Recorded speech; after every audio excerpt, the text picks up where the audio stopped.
అనంత కరుణామయుడు అపార కృపాశీలుడు అయిన అల్లాహ్ పేరుతో ప్రారంభిస్తున్నాను. నా ప్రియమైన ధార్మిక సోదరులారా, ప్రసంగానికి ముందు ఒక ముఖ్య గమనిక, ఒక ముఖ్య సూచన మీ అందరికీ. జుమ్మా యొక్క ఆదాబ్లో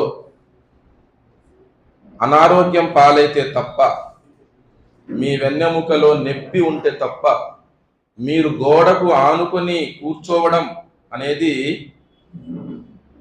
ఏమాత్రం సబబు కాదు, సంస్కారం కాదు. ముసలి వాళ్ళు, పెద్దవాళ్ళు, వయసు మించిన వాళ్ళు, అనారోగ్యం పాలైన వాళ్ళు, సర్జరీస్ అయిన వాళ్ళు తప్ప ప్రత్యేకంగా యువకులు గోడకు ఆనుకొని కూర్చొని ఉండడం అనేది జుమ్మా యొక్క ఆదాబ్లో మాత్రం రాదు. ఇది మొదటిది. రెండో విషయం, మనలో చాలా మంది తప్పు చేస్తుంటాం తెలియక.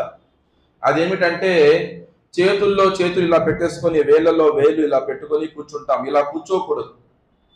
మస్జిద్లో ఎప్పుడు కూడా ఇలా కూర్చోకూడదు. ప్రత్యేకంగా జుమ్మా సమయంలో, ఖుత్బా సమయంలో ఇలా కూర్చోవడం అనేది నాజాయజ్. దీన్ని తష్బీక్ అంటాం. తష్బీక్, ఇంటర్లేసింగ్ ఆఫ్ ఫింగర్స్. ఇలా కూర్చోకూడదు. కాబట్టి మీ చేతులను కూడా తొడలపైన ఉంచండి, దూరంగా ఉంచండి.